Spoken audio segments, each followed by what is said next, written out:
Global Talk. அன்புள்ள global நேயர்களுக்கு ஏக இறைவனின் சாந்தியும் சமாதானமும் உண்டாவதாக.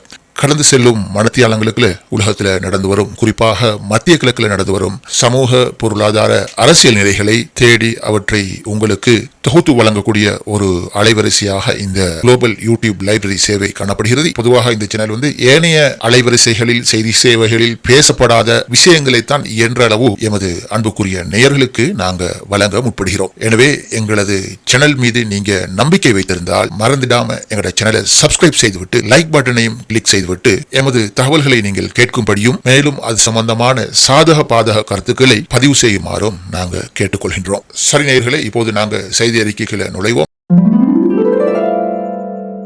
இந்த வகையிலே முதலாவது கிடைக்கப்பெறும் செய்தி, இந்தியாவுடைய வட மாநிலங்களில் உள்ள சில காணொலிகள் எனக்கு பார்க்க கிடைக்கிறது. முடியுமானால் எனது வாட்ஸ்அப் மற்றும் டெலிகிராம் சேனல்ல இதை நான் பதிவிட முயற்சி செய்கிறேன். அதாவது சகோதரர்களே, இந்தியாவில் வட மாநிலத்தில் உள்ள சம்பவம் சொல்லி போடப்பட்டிருக்குது. அதாவது சகோதரர்களே, ஒரு அப்பாவி சகோதரர், ஒரு இஸ்லாமிய சகோதரரை மரத்துல கட்டி வச்சு சகோதரர்களே அடிக்கிறாங்க 2 பேர். அதை இன்னொருத்தன் வீடியோ காணொலி பதிவு செய்து சமூக ஊடகங்கள்ல பதிவேற்றிருக்கிறான். இதை பார்க்கும் போது சகோதரர்களே, பாலஸ்தீனத்துல, ஈராக்ல, சிரியாவுல மாதிரி ஒரு உணர்வு நம்மகிட்ட கொந்தளிக்குது. நான் என்ன சொல்றேன்னு உங்களுக்கு விளங்கும். இந்தியாவுல எல்லாரும் கெட்டவர்கள் நான் சொல்ல வரையில, இப்படி விட்ட விஷயங்களை காணொலியை பார்க்கும் போது உள்ளம் கொந்தளிக்குது சகோதரர்களே. இந்த மாதிரி சம்பவங்கள் எல்லாம் இலங்கையில் நடந்தா மிகப்பெரிய அளவு அது பேசப்பட்டு மத்திய அரசாங்கத்தினால மிக கடுமையான நடவடிக்கை எடுக்கப்படும். இருந்தாலும் இடையில இருக்கிற சில தரகர்கள், காவல்துறைகள் அப்படி கேம் காட்டினாலும் இப்படியாக பப்ளிக்காக ஒரு நடக்கிற குற்றத்துக்கு இலங்கை அதிகாரம் ஒரு நாளும் சப்போர்ட்டாக இருந்தது கிடையாது. மறைமுகமா சப்போர்ட்டா இருப்பாங்க, ஆனா பப்ளிக்காக பிறகு அது கடுமையான நடவடிக்கை கீழே மாறிக்கிறது என்று இலங்கையுடைய அநேக குற்றங்களை, அதற்கான தண்டனைகள் சட்டப்படி நிகழ்வதை நாங்கள் இலங்கையில காண்றோம். ஆனா இன்று இந்தியாவுல நேற்று கூட பார்த்தோம், ஒரு ரயில்ல போற ஒரு இஸ்லாமிய சகோதரருக்கு, வயதுல மூத்த சகோதரர், 17-18 வயசு, ஒரு மாற்று மத பையன், அவர் தாடி தொப்பி அணிஞ்சிக்கிறார் என்ற ஒரு நோக்கத்துக்காக அவர் கன்னத்தில் அறையிறான். அவனுக்கே தெரியாது தான் எதுக்கு செய்யறோம் சொல்லி. அது போல வேற காணொலி எல்லாம் பார்த்தேன். இப்போது பார்க்கும் அந்த காணொலி, ஒருவரை மரத்துல கட்டி வைத்து இருவரும் மாறி மாறி அடிக்கின்றான் சகோதரர்களே. அந்த சகோதரருடைய கால் எலும்புகள் நொறுங்கி தொங்குகிறது, மரத்துல கையும் காலும் கட்டப்பட்டுள்ளது. இப்படியான ஒரு மோசமான சம்பவம் இந்தியாவில் இந்த காணொலியில பார்க்க கிடைக்குது. பெரிய ஜனநாயகம் சொல்ற பேசுற இந்த இந்தியா, காந்தி வாழ்ந்தாரு, நேரு வாழ்ந்தாரு அப்படின்லாம் சொல்லி மக்களை ஏமாற்றி அநியாயம் செய்யும் அரசியல்வாதிகளும் அதிகாரங்களை கையில வைக்கிறவர்களும் தான் இந்தியாவில் நாம காண கிடைக்குது சகோதரர்களே. எத்தனையோ இந்த மாதிரியான காணொலி வெளிவருவது. இதே போல இந்த காணொலியும் வெளிவந்தது தானே. இது பற்றி இந்திய மத்திய அரசாங்கம் அல்லது இந்திய சட்டத்துறை எப்படி நடவடிக்கை எடுக்கப்படும்? ஆனா நடந்ததா கேள்விப்பட மாட்டீங்க. அப்படி நடந்தாலும் பேரளவுல அவர்கள் விசாரிக்கப்பட்டு ஜாமீன்ல வெளிவருவாங்க, அல்லது சிறைச்சாலையில சொர்க்கத்துல வாழ்ற மாதிரி வாழ்வாங்க. ஏன்னு சொன்னா அங்கு வேலை செய்யறவர்கள் அரவாசி பேர் இவங்களுக்கு ஆதரவான கூட்டமா தான் இருக்கும். பார்க்க முடியல சகோதரர்களே,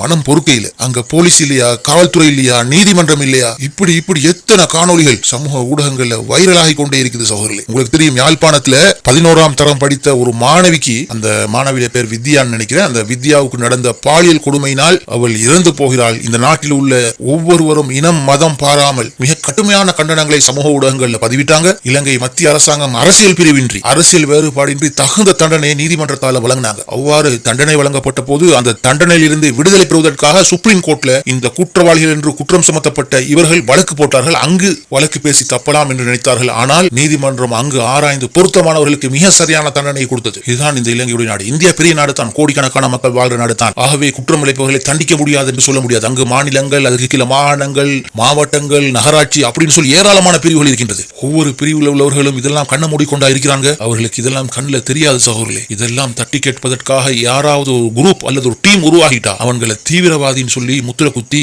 அவங்களோட யுத்த பிரகடனம் செய்வாங்க. சட்டத்தை யாரும் கையில் எடுக்க கூடாதுன்னு சொல்லுவாங்க. அது உண்மைதான். ஆனா சட்டத்தை கையில வச்சுக்கிறவங்க சட்டத்தை சரியா அமுல்படுத்துறாங்களா என்று இன்னும் புரியாத புதிராகத்தான் உள்ளது. நாங்க பார்க்க இந்தியாவுல எவ்வளவு நேர்மையான மக்கள் இருந்த போதும் கூட இப்ப அரசாங்கம், அதாவது மோடியுடைய அரசாங்கம் தொடர்ந்து ஆட்சியில் இருந்து கொண்டே இருக்கிறாங்க. இவர்களுடைய ஆட்சியில தான் கூடுதலான இப்படியான சம்பவங்கள் எல்லாம் பதிவாகியதாக இந்திய சமூக ஊடகங்கள் எல்லாம் சொல்லுது. தேர்தல் முடிவுல அரசியல் மாற்றம் ஏற்பட்டது மேற்கு வங்காளத்தில். அதன் பிறகு அங்கு புல்டோசர்களை கொண்டு என்ன செய்தார்கள் நீங்க பார்த்திருப்பீங்க. அங்கு அதிகமான மக்கள் இஸ்லாமிய மக்கள். ஆகவே இந்த இடத்துல சகோதரர்களே, காசா மாத்திரமல்ல, இஸ்ரேல் மாத்திரமல்ல, இஸ்லாமியர்களுக்கு அநியாயம் அட்டூழியம் செய்யற நாடு இந்தியாவுல. இந்த சங்கிகள் வாழக்கூடிய வட மாநிலங்கள் இப்படியான கொடுமைகளை தொடர்ந்து செய்து கொண்டே இருக்கிறாங்க. முன்பு இது மாதிரி எத்தனையோ அநியாயங்கள் நடந்திருக்கும். ஆனால் நாங்கள் அதை பிறகு பேப்பர்ல பார்ப்போம். அது காலம் கடந்த செய்தியாகத்தான் பார்த்தோம். ஆனா இப்ப சமூக ஊடகங்கள் உலகத்தில் ஸ்ப்ரெட் ஆகி உச்சக்கட்ட தொழில்நுட்பத்தில் வாழ்ந்து கொண்டிருக்கிறது. ஆகவே இப்ப வெளிவரும் தகவல்கள் எல்லாம் மிகவும் சூடாக வெளிவந்து கொண்டிருக்கிறது. அதாவது உடனுக்கு உடன் வெளிவந்து கொண்டிருக்கிறது. ஆகவே இந்த மாதிரி சம்பவங்கள் எல்லாம் நேர்மையான மனிதர்களை நிச்சயமாக காயப்படுத்தும். இது முஸ்லிம்களை மாத்திரமல்ல, நேர்மையான இந்து சகோதரர்கள் எத்தனையோ பேர் இருக்கின்றனர், அவர்களின் உள்ளங்களை காயப்படுத்தும். நிச்சயமாக இந்த சம்பவங்களுக்கெல்லாம் ஒரு நாள், அதாவது இந்த சங்கிகள் அனுபவிப்பார்கள், சகோதரர்களே, அனுபவிப்பார்கள்.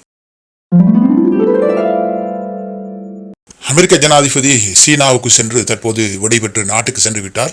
இந்த இடத்துல ஒரு காணொளி ஒன்றை அங்கிருந்த ஊடகவியலாளர்கள் பதிவு செஞ்சுக்கிறாங்க. அது என்ன காணொலின்னு சொன்னா, சீன ஜனாதிபதி மற்றும் டொனால்ட் ட்ரம்ப் எல்லாம் அந்த விருந்து மண்டபத்தில் அமர்ந்திருக்கிற நேரத்தில் சீன ஜனாதிபதிய பேசுறதுக்கு, அதாவது மேடையில வந்து பேச சொல்லி அங்கு அழைப்பு விடுக்கப்படுவது. அந்த நேரத்தில் அவரு தனது மேசையிலிருந்து எழும்பி பேசுறதுக்காக அந்த இடத்துக்கு போறாரு. அந்த நேரத்தில் பார்த்து இந்த டொனால்ட் ட்ரம்ப் என்ன செய்யறாருண்டா, ஒரு சபையில எப்படி நடந்து கொள்ளக்கூடாதோ அந்த மாதிரி ஒரு விஷயத்தை செய்கிறார் என்று சொல்லி இன்று ஊடகங்கள் சுட்டிக்காட்டுது. அதாவது ஒரு ஜனாதிபதி பேசுறதுக்காக எழும்பி போன பிறகு அதற்கு அருகாமையில் இருந்த ஜனாதிபதியான டொனால்ட் ட்ரம்ப் எழுந்து சென்ற சீன ஜனாதிபதியுடைய அவர் கையில கொண்டு வந்த ஒரு கையேடு, நோட் புக் அல்லது ஏதோ ஒரு விஷயம் அவரு எழுந்து சென்ற அதே இடத்துல இருக்குது. அதனை இவர் தன்னுடைய கதரையில் இருந்து அப்படி எட்டி அந்த நோட் புக்கை திறந்து பார்க்கிறாரு. இது ஊடகங்கள்ல ஒரு வைரலான ஒரு செய்தி ஆயிக்குது. ஒரு ஜனாதிபதி இப்படி செய்யலுமா? இன்னொரு ஜனாதிபதியோட பர்சனல் ஒரு டாக்குமெண்ட்ஸை திறந்து பார்க்கலுமா? அது என்னவா இருக்கலாம்? சாப்பிடுற லிஸ்டா இருக்கலாம், அடுத்தடுத்த ப்ரோக்ராம் அஜெண்டாவா இருக்கலாம், எதுவாக இருக்கலாம். இன்னொருவருடைய ஃபைலை திறந்து பார்க்கறதுக்கு நமக்கு எந்த அதிகாரமும் கிடையாது. அதுவும் ஒரு வல்லரசு நாட்டு ஜனாதிபதி இன்னொரு வல்லரசு நாட்டுடைய அவருடைய டாக்குமெண்ட்ஸை கேட்காம திறந்து பார்க்கிறது எந்த வகையில இது ஒரு நாகரிகம் அப்படின்னு சொல்லி ஊடகங்கள் விமர்சிச்சுக்குது. இதுதான் டொனால்ட் ட்ரம்புடைய பண்பாடா அப்படின்னு சொல்லி சில விமர்சனங்கள் எல்லாம் செய்யப்படுது. சில இடங்கள்ல மக்களா நையாண்டியா பாருங்களேன், அடுத்தவண்ட விஷயத்துல மூக்க நுழைக்கிறண்டு அப்படியே இருக்கிறாங்க அப்படின்னு சொல்லி சில மக்கள் தங்களுடைய சமூக வலைத்தளங்கள்ல பதிவிட்டிருக்கிறாங்க. அடுத்தது என்னன்னு சொன்னா, சவுதியுடைய இன்னொரு இளவரசர், அவருடைய பேர் துர்கி அல் ஃபைசல், ஒரு அதிர்ச்சிகரமான, அதாவது ஒரு வித்தியாசமான கருத்தை வெளியிட்டிருக்கிறாரு. உங்களுக்கு தெரியும், தற்போது UAE நேரடியாகவே அமெரிக்கா ஈரானோடு சேர்ந்து செயற்பட போகிறது என்று நாங்கள் வெளிப்படையாகவே அமெரிக்கா இஸ்ரேலிட பங்காளி என்று கூறிக்கொண்ட செய்தியும், மற்றும் போர்க்காலங்களில் இஸ்ரேல் பிரதமர் நெத்தனியாகு வந்து UAE தங்கியிருந்தார் என்ற செய்தியும் அரபுலகத்தில் அதிகம் பேசப்பட்டு வார நேரத்தில் சவுதியுடைய இன்னொரு இளவரசரான துர்கி அல் ஃபைசல் கூறியுள்ள கருத்து ஒரு மகிழ்ச்சியை தருவது. என்று சொன்னா, இந்த மாதிரி கருத்துகள் அரபு நாடுகள்ல அமைதியை தோற்றுவிக்க காரணமாக அமையும். ஈரானோடு சவுதி அரேபியா ஒரு சுமூகமான போக்க கையாள முனைவது போலவே இவருடைய கருத்து இருக்குது. அதாவது இவர் என்ன சொல்றார் என்று சொன்னா, இந்த அமெரிக்கா இஸ்ரேல் ஈரானுக்கு எதிராக போர் தொடுத்த நேரத்தில் எங்க நாட்டையும், அதாவது சவுதி அரேபியாவையும் வலுக்கட்டாயமாக அதோட சேர்ப்பதற்காக ரொம்பவுமே முயற்சி செஞ்சாங்க, நம்மளை தூண்டிக்கொண்டே இருந்தாங்க. இதுக்கு காரணம் என்னன்னு சொன்னா, இந்த பிராந்தியத்தில் இஸ்ரேலோட ஆதிக்கத்தை நிலைநாட்டுவதற்கு, ஈரானை வீழ்த்துவதற்கு இந்த சதியை செஞ்சு கொண்டிருந்தாங்க என்பது எங்களுக்கு நன்கு தெரியும். இதனால சவுதி அரேபியாவுடைய தொலைநோக்கு பார்வை, தூர சிந்தனையால இந்த விஷயங்களை நாங்க